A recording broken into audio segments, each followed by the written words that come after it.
నిత్య జీవపు మాటలు గలవాడవు ప్రభువా, నిను వీడి నేనెచ్చటికి వెళ్ళగలను.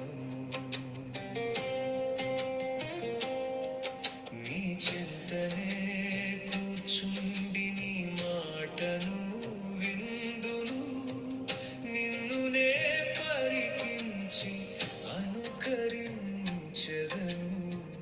నిన్నే అనుసరించెదను.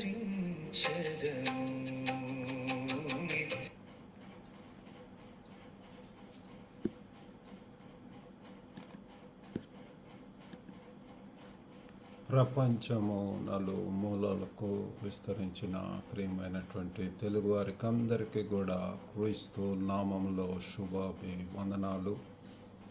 నేటి ధ్యాన అంశము మ్యాసిడోనియన్ కాల్, ద మ్యాసిడోనియన్ కాల్. మీ దగ్గర బైబిల్స్ ఉన్న ఎడల అపోస్తుల కార్యములు 16వ అధ్యాయము 9-10 వచనాలు చదువుకుందామండి. The book of Acts chapter 16 verses 9 and 10. అప్పుడు మాసిదోనియా దేశస్థుడొకడు నిలిచి, నీవు మాసిదోనియాకు వచ్చి మాకు సహాయం చేయమని తనను వేడుకొనుచున్నట్లు రాత్రివేళ పౌలునకు దర్శనము కలిగెను. అతనికి ఆ దర్శనము కలిగినప్పుడు వారికి సువార్త ప్రకటించుటకు దేవుడు మమ్మల్ని పిలుచు ఉన్నాడని మేము నిశ్చయించుకొని వెంటనే మాసిడోనియాకు బయలుదేరుటకు యత్నము చేసితిమి. ఇవి పౌలు చెప్పుచున్నటువంటి ఆ మాటలు ప్రియులారా. మరి మాసిడోనియన్ కాల్ అంటే పౌలుకు అతని బృందానికి దేవుడు స్పష్టంగా ప్రత్యేకంగా ఇచ్చే మార్గదర్శనము. కాబట్టి మాసిడోనియన్ కాల్ ఒక పిలుపు. దేవుడు అనేక రీతులుగా మనతో మాట్లాడుతుంటాడు. మరి ఇది మరి సువార్త చెప్పటానికని పౌలు భక్తుడు ఇప్పుడు దాకా మొదటి 10 దినాలు కూడా మరి పౌలు యొక్క మొదటి మిషనరీ యాత్ర, ఫస్ట్ పౌల్స్ మిషనరీ జర్నీస్ అన్నటువంటి అంశం మీద ధ్యానించాము. ఈరోజు నుంచి second missionary journeys of Paul, రెండవ మిషనరీ యాత్రలు, పౌలు యొక్క రెండవ మిషనరీ యాత్రలు. కాబట్టి ఇందులో తనకు రాత్రి దేవుని దర్శనం రావటం తెలుస్తుంది. దేవుని యొక్క బిడ్డలకు పిల్లరా ఎంతో స్పష్టంగా దేవుడు వారితో మాట్లాడతాడు, తెలియజేస్తాడు తన ఉద్దేశాలు, తన యొక్క మరి పిలుపు, మరి ఏమి చేయాలి, ఎలాగ చేయాలి, ఎక్కడ చేయాలా, ఇవన్నీ కూడా ఎంతో తేటగా ఈ యొక్క వాక్యంలో మనం చూస్తాం. నీవు మాసిడోనియానికి వచ్చి మాకు సహాయము చేయమని తనను వేడుకొనుచున్నట్లుగా రాత్రి వేళ సౌలునకు దర్శనము కలిగెను. కాబట్టి మరి అనేక ప్రాంతాలలో అవసరత ఉంటున్నది. అనేక ప్రాంతాల వారు మరి రమ్మని ఆహ్వానిస్తూ ఉంటారు పిల్లలు. అవసరత ఎంతో ఉన్నది, కోత ఎంతో విస్తారంగా ఉంది అని చెప్పి మనం తెలుసుకుంటున్నాం. అయితే పనివారు కొద్దిమంది దేవుని యొక్క పిలుపుని విని రెస్పాండ్ అయ్యి మరి అవి వెళ్ళేటటువంటి వారి కోసం దేవుడు చూస్తున్నాడు. ఎవరిని పంపొదును, నా కోసం ఎవరు వెళ్తారు, whom shall I send and who will go for me. Isaiah భక్తుడు అయితే పవిత్రపరిచిన తర్వాత, పరిశుద్ధపరిచిన తర్వాత, sanctified, separated and he could able to hear God's voice.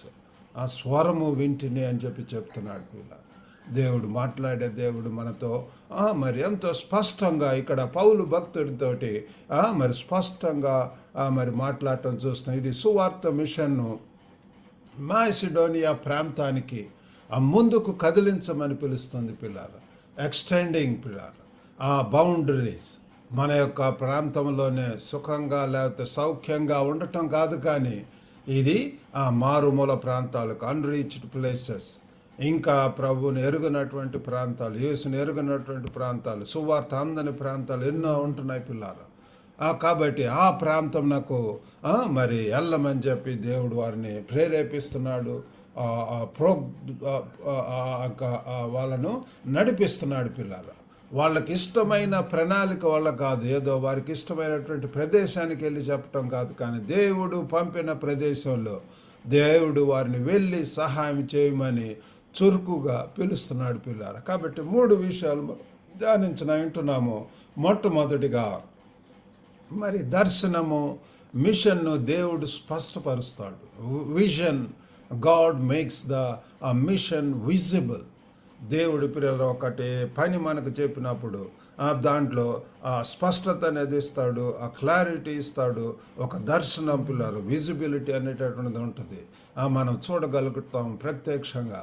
అటువంటి గొప్ప దేవుడు అంటే పౌలు మరి పిలుపు రాత్రి సమయంలో వచ్చినటువంటి దర్శనంతో మొదలవుతుంది. దేవుడు ఆ దర్శనాల ద్వారా పిల్లారా ఆ దేవుడు అనేక రీతులుగా మనతో మాట్లాడతాడు, కన్విన్స్ చేస్తాడు. ఒకవేళ షార్ట్ మిషన్ ట్రిప్ ఒక ప్రాంతానికి వెళ్ళినప్పుడు గాడ్ స్పీక్స్ టు అస్. ఆ యొక్క ప్రాంతంకు ఇంకా ఎక్కువ చేయాలి, ఇంకా అక్కడ దేవుని కొరకు ప్రయాసపడాలి, త్యాగంగా ఉండాలి, మరి అక్కడ ఇంకా ఎక్కువగా దేవుని యొక్క సువార్తను చెప్పాలన్నటువంటిది. అది ఆ రీతిగా పిల్లల షార్ట్ టర్మ్ ట్రిప్స్ అవసరము. అలాగనే వెళ్ళి చూస్తే అక్కడ మనకు దేవుడు ఇంకా స్పష్టత ఇస్తాడు, క్లారిటీ అనేటటువంటిది ఇస్తాడు. దేవుడు నిశ్శబ్దంగా లేడు, మార్గదర్శనము ఇస్తాడు పిల్లారా. కాబట్టి దేవుడు మరి ఎంతో కామ్గా ఉండేటటువంటిది గాడ్ కాదు. హీఈస్ ఎ సెండింగ్ గాడ్. దేవుడు మనల్ని పంపిస్తాడు ఈ లోకానికే. ఆయన సొంత ప్రియ కుమారుని మరి ఈ లోకానికి పంపించి ఉంటున్నాడు. మరి ఆయన ద్వారా పిల్లారా ఒక మిషన్, ఒక మిషనరీగా తన సొంత ఒక కుమారుణ్ణి ఒక మిషనరీగా పంపించి ఉంటున్నాడు. మరి మన యొక్క బిడ్డలను కూడా ఆ రీతిగా మనం ప్రార్థన చేయవలసి ఉంటుంది. వారు కూడా రానటువంటి దినాలలో అనేక ప్రాంతాలలో మిషనరీస్గా ఉండాలా, దేవుని కొరకు ప్రయాసపడాలా, దేవుని కొరకు మరి అవైలబుల్గా ఉండాలి అని చెప్పి మనం ప్రార్థించవలసినటువంటి వారం వింటున్నాము. కాబట్టి ఇక్కడ మాసిడోనియన్ కాల్ మనకి ఇలా గుర్తు చేస్తుంది. ఏంటి అంటే దేవుని పిలుపు తరచుగా మనకు మనసుకు స్పష్టత రావటానికి ముందే దేవుని నుంచి స్పష్టత మొదలవుతుంది. మనకు మనసులో రావటానికి ముందు పిల్లల దేవుడు ఎప్పుడో ఇది ప్లాన్ చేసి ఉంటున్నాడు మన గురించి. ఆ దేవుని ఎడల, దేవుడు మన ఎడల ఉన్నతమైన ఉద్దేశాలు గ్లోబల్గా ఉపయోగించుకోవాలన్నటువంటి ఉద్దేశం ఉంటున్నది పిల్లారా. అందుచేత ఆ యొక్క దానికి పిలుకు లోబడి పిల్లారా మరి మనం ఎప్పుడైతే విధేయత చూపిస్తామో అప్పుడు గొప్ప కార్యాలు. ఈ యొక్క గ్లోబల్ తెలుగు ఫెలోషిప్ కూడా మరి 6 సంవత్సరాల క్రితం 2000 సంవత్సరంలో దేవుడు నాకు ప్రేరేపించాడు. ఈ రీతిగా గ్లోబల్గా ఉన్నటువంటి తెలుగు అని రీచ్ అవటం, connecting global Telugu community to encourage, to Edify and to empower. వారిని ఆత్మీయంగా బలాభివృద్ధి చేయటానికి, శక్తివంతులను చేయటానికి మరి ఒక సాధనముగా దేవుడు మరి నాకు మరి ఇది స్టార్ట్ చేసినప్పుడు గ్లోబల్గా తెలిసినటువంటి వారు చాలా తక్కువ మంది. కానీ ఇప్పుడు దాదాపు 75 కంట్రీస్లో పిల్లరా తెలుగు వాళ్ళతోటి కనెక్షన్స్ ఉంటున్నవి. అనేక రీతులుగా అనేక మరి ఈ లైబ్రరీ అనేటువంటి పరిచర్య ద్వారా మరి అనేక మంది నన్ను కాంటాక్ట్ చేస్తుంటారు. వారికి అవసరతలు, ఆత్మీయ అవసరతలు, పుస్తకాల కోసం, మరి అలాగనే మ్యాట్రిమోనీ సర్వీస్ కోసం పేరెంట్స్ అనేక మంది కూడా గ్లోబల్గా ఉన్నటువంటి వారు కాంటాక్ట్ చేస్తూ ఉంటారు. మరి ఈ మధ్యన ఇది గ్లోబల్ బ్రిడ్జ్ అన్నటువంటిది ఆ యొక్క ఎడ్యుకేషనల్ కన్సల్టెన్సీ ద్వారా స్టడీ అబ్రాడ్ ప్రోగ్రామ్స్ మన యొక్క తెలుగు క్రైస్తవులు అనేక ప్రాంతాల్లో మిషనరీస్గా వెళ్ళాలన్నటువంటి ఉద్దేశంతో ఈ యొక్క పరిచర్య కూడా స్టార్ట్ చేసి ఉంటున్నాము. కాబట్టి ఆసక్తి గల వాళ్ళు you can always contact us for this. ఈ యొక్క global ministries, morning Manna, vital living prayer, Sunday school and youth fellowship, ఈ రీతిగా పిల్లలు అనేక వాటితోటి బిజీగా ముందుకు వెళ్తున్నాము.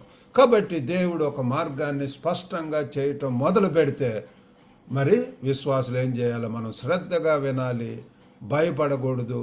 మరి అంతేకాకుండా ముఖ్యంగా వాయిదా అనేటటువంటి ఉండకూడదు. ఇమ్మీడియట్ యాక్షన్, రెస్పాండ్ అవ్వాలా. మనం అవును ప్రభు నేనున్నాను, యెషయా భక్తుడు ఇదిగో నేనున్నా, here am I lord send me, నేను ఇక్కడ ఉన్నాను ప్రభు నన్ను పంపించు. We need to be available, we need to be ready to go anywhere God sends us. అబ్రహాముకు ఆ పిలుపు వచ్చినప్పుడు నువ్వు లేచి నేను చూపించు ప్రదేశానికి వెళ్ళినప్పుడు ఎంతగా విధేయుడై తన పట్టణం అన్ని కూడా పట్టణాన్ని పిలిచి మరి అన్నోన్ ప్లేస్కు దేవుడు పంపించి ఉంటున్నాడు. మరి శిష్యుల యొక్క జీవితాలు కూడా నన్ను వెంబడించండి, ఈ యొక్క చేపలను వదిలేసి వెంటనే వెళ్ళినట్టుగా మనం చూస్తున్నాం పిల్లలు. యేసును వెంబడించటము. రెండవదిగా need, God moves through compassion. అవసరత ఉంటున్నది పిల్లల. దేవుడు మరి ఆ యొక్క కరుణ ద్వారా పనిచేస్తాడు పిల్లల. కరుణ గల దేవుడు. Hour God is a compassionate God. దేవుని యొక్క బిడ్డల పిల్లలు ఆ యొక్క కరుణతోటి యేసు ప్రభు ఒక ప్రాంతం నుంచి ఇంకొక ప్రాంతానికి వెళ్ళొచ్చు ప్రియులారా. అక్కడికి వెళ్ళినప్పుడు వారి యందు చూసి వారికి యందు దయ కలిగెను. He looked at he saw them and had compassion on them అని చెప్పి మనం చూస్తాం. కాబట్టి ఈ యొక్క కరుణ మరి మనం ఎప్పుడైతే కొన్ని ప్లేస్లకు మరి హాస్పిటల్స్ కానివ్వండి, ప్రిజన్ మినిస్ట్రీ ఉంటున్నది, అవుట్ రీచ్ మినిస్ట్రీ, అనేక నీడీ ప్లేసెస్కి వెళ్ళినప్పుడు మనకు వాళ్ళ మీద జాలి, శ్రద్ధ. దేవుడు మాకు అనేక మిషనరీ ట్రిప్స్, ఫిలిప్పీన్స్, కాంబోడియా, అక్కడ ఉన్నటువంటి అనేక మరి ఆర్ఫనేజెస్ కానివ్వండి, అనేకమైనటువంటి మినిస్ట్రీస్ చూడటానికి దేవుడు అనుగ్రహించి ఉంటున్నాడు. కాబట్టి పిల్లలు అటువంటి ప్రదేశాలకు వెళ్ళినప్పుడు దేవుడు మనకు మరి చైనా, మరి అనేక మందిని ఇండియాకు కూడా మిషన్ ట్రిప్స్కి తీసుకొని వస్తుంటాం. కాబట్టి వీటి ద్వారా మనకు ఒక మరి విశ్వాసులుగా పిల్లల అవసరతను మనం గుర్తించవలసినటువంటి వారమై ఉంటున్నాము. దేవుని పిలుపు అనేటటువంటిది నిజమైనటువంటి మానవ అవసరంతో సంబంధం కలిగి ఉంటున్నది. నిజమైనటువంటిది what is the really needed pillar, అవసరమైంది ఒక్కటే. మరి అంటాడు యేసు పాదముల యొద్ద నుంచి మరి she sat at the feet of Jesus and listening to him. ఆయన వాక్యం వింటున్నది పిల్లరా. మార్తా అయితే అనేక పనుల మీద విచారంగా ఉంటున్నది. కాబట్టి మానవ అవసరతలు అది ఈనాడు మనుషులలో పిల్లరా మరి there is gap, there is vacuum in their hearts. హృదయంలో ఎంతో శూన్యం అనేటటువంటిది. అది యేసు ప్రభు వారే పూరించగలడు. యేసు ప్రభు ద్వారానే మనకు మరి రక్షణ, యేసు ప్రభు ద్వారానే వెలుగు పిల్లలు. మనం వెలుగు మయం అవుతాం, దేవుని కొరకు జీవిస్తాం పిల్లలు. కాబట్టి సువార్త కేవలం సమాచారం కాదు, ఇట్స్ జస్ట్ ఇన్ఫర్మేషన్. కష్టపడుతున్న వారికి దేవుడిచ్చేటటువంటి సహాయం. ఎంతగా క్రీస్తు మనకుంటే అది చాలు పిల్లలు. యేసు చాలు అని చెప్పి పాట పాడుకుంటున్నాం. యేసు మనకు ఉన్నప్పుడు మనకు ఎంత ధైర్యం, ఎంత ఆదరణ, ఎంత నెమ్మది, ఎంత సమాధానం, ఎంత సంతోషం పిల్లలు. మనం దేవుని పిలుపు వినాలంటే బాధలను గమనించేలా మన హృదయాలను శిక్షణ ఇచ్చుకోవాలి. కాబట్టి పిల్లరా మనం దేవుని యొక్క పిలుపు ఎప్పుడు వింటామంటే మన యొక్క వరీస్, చింతలు, బాధలు అవన్నీ కూడా విలిచి దేనిని గురించి చింతించకడు కానీ ప్రార్థన విజ్ఞాపనలతో మీ విన్నపములు దేవునికి తెలియజేయడం అంటున్నారు. దేవుని సన్నిధిలో కనిపెట్టినప్పుడు యెహోవా కొరకు ఎదురు చూచువారు నూతన బలము పొందుదురు. కాబట్టి దేవుని సన్నిధిలో గడుపుతున్నప్పుడు, దేవుని యొక్క వాక్యం ధ్యానం చేస్తున్నప్పుడు దేవుడు మనతో మాట్లాడతాడు. దేవుడు మనలో మరి భారం అనేటటువంటిది ఇస్తాడు, కరుణ ఇస్తాడు. దేవుని కొరకు గొప్ప కార్యాలు చేయాలనేటువంటి ఉద్దేశం మనము కలిగి ఉంటాం. మనుషులను దేవుడు చూసే విధంగా మనం కూడా చూడాలి. దేవుడు ఏ రీతిగా మనుషులను చూస్తున్నాడో అదే రీతిగా మనం కూడా ఆ కరుణ, ఆ యొక్క అవసరత, ఆ యొక్క ఆత్మీయ నేత్రాలు మనకు అవసరం ఉంటున్నది. మూడవదిగా action. God expects obedient response. క్రియ అనేటటువంటిది అవసరం. ఇక్కడ దర్శనం వచ్చింది, అక్కడ అవసరత చూచి ఉంటున్నాడు. వారిలో ఎంతో బాధతో ఉంటున్నారు. అవసరత వాళ్ళు రమ్మని పిలుస్తున్నారు మాసిడోనియాకు. అప్పుడు పౌలు భక్తుడు ఆ దర్శనం తర్వాత పౌలు బృందం వెంటనే సిద్ధమయ్యారు. వారు ఆ పిలుపుకు చర్చగా మార్చలేదు. చాలామంది కూడా అది దేవుని చిత్తం అంటారు, కానీ దాని గురించి ఇంకా అనేక రీతిలుగా ఒక పక్క దేవుని చిత్తం అంటారు, ఇటు పక్క మళ్ళా ఈ దినాలలో మరి అనేక మంది ఈ యొక్క మ్యాట్రిమోనీ దాని తరపున పాటలాడుతుంటే ప్రేయర్ చేయండి, మరి దేవుని చిత్తం కొరకు ప్రార్థిస్తున్నాం అంటారు. మళ్ళీ ఇటుపక్క గవర్నమెంట్ జాబ్, లేకపోతే మంచి బాహ్యమైనటువంటి అందచందాలు, లేకపోతే బ్యాక్గ్రౌండ్ కంపాటబిలిటీ, లేకపోతే మా యొక్క కులం వాళ్ళే, లేకపోతే ఇటువంటివన్నీ కూడా మనము గమనిస్తూ ఉంటున్నాం పిల్లలు. ఆ రీతిగా కాకుండా దేవుడు మనల్ని పిలిచినప్పుడు we need to go where God sends us. అది కష్టమైన ప్రాంతం కావచ్చు, ఎంతో రిస్ట్రిక్టెడ్ ఏరియా కావచ్చు. మాకు 2005 సంవత్సరంలో మరి చైనాకు మరి వెళ్ళటానికి దేవుడు అవకాశం ఇచ్చి ఉంటున్నాడు. మరి నేను మా యొక్క కుటుంబంతో పిల్లరా మరి వెళ్ళటం జరిగింది. అక్కడ మరి ఎంతో ఆ యొక్క రిలీజియస్ ప్రాపగాండా అనేటటువంటిది ఇల్లీగల్.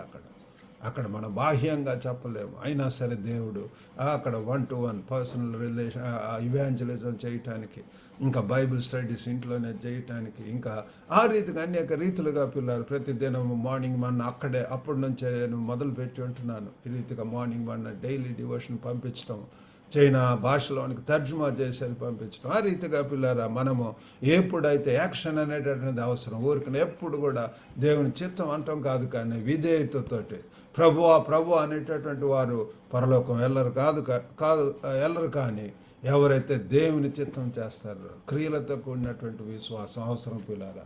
ఇక్కడ మరి మాసిడోనియా కాళ్ళు మరి మనల్ని ఏం చూపిస్తుంది అంటే దేవుని మార్గదర్శనం, తక్షణ విధేయతను కోరుకుంటుంది, ఇమ్మీడియట్ యాక్షన్. యెషయా భక్తుడు, నేనున్నాను ప్రభువా నన్ను పంపము. వారందరూ కూడా మేజర్ ప్రాఫిట్స్ వాళ్ళందరూ, ఇర్మియా కానివ్వండి, యెషయా, వీళ్ళందరూ కూడా వారు దేవుడు ఇచ్చినటువంటి ఆ వాక్యముతోటి మరి వారు వెళ్ళి మరి ప్రజలకు చెప్పడం అనేటువంటి చూస్తున్నాము. మరి ఇక్కడ కొత్త నిబంధనలో పౌలు భక్తుడు పిల్లలు ఎంతగా దేవుడు వాడుకొని ఉంటున్నాడు, ఎన్ని సంఘాలను కట్టి ఉంటున్నాడు. దేవుని దిశ మనలో కదలికను కలిగించాలని మరి ప్రార్థనతో కూడిన, బాధ్యతతో కూడిన, దేవుడు చూపిస్తున్న మిషన్లోకి వెళ్ళాలని మనము దేవుణ్ణి అడుగుదాం పిల్లలు. కాబట్టి ముగింపుగా మరి ఆ సంఘం మరి మాసిడోనియా కాల్ ద్వారా దేవుని మార్గదర్శనం గురించి మనకు 3 విషయాలు తెలుస్తుంది. ఒకటి ఏంటంటే దేవుని దిశ ద్వారా మిషన్ స్పష్టంగా కనపడుతుంది, వెరీ క్లియర్ పిల్లలు. దేవుడు మనతో క్లియర్గా మాట్లాడతాడు, ఒక భారం ఇస్తాడు. నేను స్టూడెంట్గా ఉంటున్నప్పుడు దేవుడు చెప్పాడు అన్నోన్ ప్లేసెస్కి వెళ్ళాలి. ఆ దినాలలో మరి నార్త్ ఇండియా ఎంత అవసరత ఉన్నది, అక్కడికి వెళ్ళి స్టూడెంట్ మినిస్ట్రీ తరఫున అక్కడ పిల్లల కొంత పరిచయం చేయడానికి దేవుడు సహాయం చేసి ఉంటున్నాడు. తర్వాత సౌత్ ఇండియా బైబిలికల్ సెమినరీ స్టూడెంట్స్కు మరి పరిచయం చేయడానికి దేవుడు అనుగ్రహించాడు. ఈ రీతిగా దేవుడు మనకు సహాయం చేస్తాడు, స్పష్టత ఇస్తాడు. ఆ రీతిగా విధేయులమై వెళ్తున్నప్పుడు దేవుడు ప్రపంచం నలుమూలలో కూడా దేవుడు మనల్ని వాడుకుంటాడు. ఇది ఎన్నో అవకాశాలు. మనం స్టూడెంట్స్గా వెళ్ళవచ్చు, మరి వర్క్ రిలేటెడ్గా మనం వెళ్ళవచ్చు, మిషనరీస్గా వెళ్ళవచ్చు, దేవుని యొక్క పరిచారం కొరకు వెళ్ళవచ్చు. అంత ఇట్ ఇస్ ఓపెన్ పిల్లలు. కాబట్టి we need to avail, we need to go. మనము వెళ్ళండి, సర్వలోకానికి వెళ్ళి సర్వ సృష్టికి కూడా ఈ యొక్క సువార్తను చెప్పమని ప్రభు వారు చెప్తున్నాడు. కాబట్టి అవసరమై ఉన్న వారిపై కరుణ ద్వారా దేవుడు పనిచేస్తాడు. రెండవదిగా స్పష్టత, రెండవది కరుణ పిల్లలు. కరుణ అవసరం. చాలామందికి ఎంత అవసరతలో ఉన్నటువంటి వారు అవన్నీ చూస్తున్నా సరే వారు వెళ్ళరు. వారి యొక్క సౌఖ్యము, వారి కుటుంబం బాగుంటే చాలని ఉంటారు పిల్లలు. కాబట్టి ఆ కరుణ ద్వారా దేవుడు ఏంటంటే దేవుడికి ఉన్నటువంటి కరుణ మనకు కూడా ఇస్తాడు. యేసు ప్రభువును చూద్దాం. ఆయన ఒక ప్రాంతం నుంచి ఇంకొక ప్రాంతానికి వెళ్తూ ఉన్నప్పుడు అక్కడ ఉన్నటువంటి ప్రజలను చూసినప్పుడు వారి యందు కరుణ అనేటటువంటిది, జాలి అనేటటువంటిది వచ్చి ఏ రీతిగా వారిని స్వస్థపరిచాడు, వారికి బోధించాడు, ఆదరణ వార్తలు చెప్పి ఉంటున్నాడు. కాబట్టి దేవుడు సమయానికి తగ్గ విధేయతతో వెంటనే ప్రతిస్పందించాలని ఆశిస్తున్నాడు పిల్లలు. కాబట్టి దేవుడు మరి సమయానికి ఇన్ టైం, సమయంలో పిల్లలు. కాబట్టి ఆ సమయంలో ఎప్పుడు చేయాలి, right time, doing the right thing at the right time అనేటువంటిది నినాదం ఉంటున్నది. కాబట్టి ఆ రైట్ టైంలో చేసినప్పుడు మరి వెళ్ళవలసినటువంటి వారు వెళ్ళటం లేదు, పంపబడినటువంటి వారు వెళ్ళట్లేదు పిల్లలు. అందుచేత ఈ దినాన అనేక ప్రాంతాలు ఇంకా చీకటిగానే ఉంటున్నాయి. ఎన్నో లోకరీతిగా ఉండటం మనం వెళ్ళినట్లయితే ఆ ప్రాంతంలో ఒక వెలుగుగా ఉంటాం, ఒక మార్గదర్శకంగా ఉంటాము. కాబట్టి అందువల్ల ప్రశ్నించుకుందాము. మరి ఆ మినిస్ట్రీ కోసం ఆలోచనలు ఉంటున్నాయి. ఆ పరిచర్య దేవుని అడగండి. దేవుని అడిగితే దేవుడు తెలియజేస్తాడు. Women ministry, children's ministry, youth ministry ఉంటున్నది, లిటరేచర్ మినిస్ట్రీ ఉంటున్నది. కాబట్టి ప్రిజన్ మినిస్ట్రీ, ఇది ఎన్నో. ఈరోజు మరి నిన్న మా యొక్క ఈ లైబ్రరీలో మినిస్ట్రీస్ గురించి కొన్ని పుస్తకాలు షేర్ చేసి ఉంటున్నాను పిల్లల. కాబట్టి ఇంకా లోతైనటువంటి ప్రశ్న, నాకు నిజంగా దేవుని పిలుపు ఉందా, నేను దానికి ప్రతిస్పందిస్తున్నానా? దేవుని దర్శనం, దేవుడు ఆయన యొక్క దర్శనాన్ని తేటగా మనకు వినిపింపజేస్తూ ఉంటాడు. ఎందుచేతనంటే బాధల్లో ఉన్నటువంటి వారికి కరుణ చూపించడానికి, మరి మార్గదర్శకంతో చర్యలు స్పందించి మరి ఉండేలాగానే దేవుడు మనకు సహాయం చేయునుగాక. చిన్న ప్రార్థన చేసుకుందాం. పరిశుద్ధుడైనటువంటి మా ప్రేమ గల ప్రభువా, కృపగల నాయన తండ్రి, నేటి ధ్యాన అంశం కొరకు వందనాలు ప్రభువా. దయగల నాయన తండ్రి, తండ్రి తండ్రి తండ్రి మీరే సహాయం చేయండి ప్రభువా. వింటున్నటువంటి ప్రతి ఒక్కరిని కూడా దర్శించండి ప్రభువా. మీ కృపల వర్ధిల్ల చేయండి. మీ పిలుపుని తెలుసుకోండి ప్రభువా. దయగల నాయన మీ వాక్యమునకు లోబడి, మీ స్వరమునకు తండ్రి తండ్రి తండ్రి విధేయత చూపించి మీరు పంపించేటటువంటి ప్రదేశంకి వెళ్ళి మీ కొరకు బలమైనటువంటి సాక్షులుగా ఉండగలిగినట్లు సహాయం చేయమని యేసుక్రీస్తు అతి పరిశుద్ధ నామమున అడిగి వేడుకొంచున్నాము తండ్రి. ఆమేన్. ప్రభు నామమున మీకు అందరికీ కూడా వందనాలండి. మీకేమైనా ప్రార్థన అవసరతలు ఉంటే you can always contact me. God bless you all. Have a good day.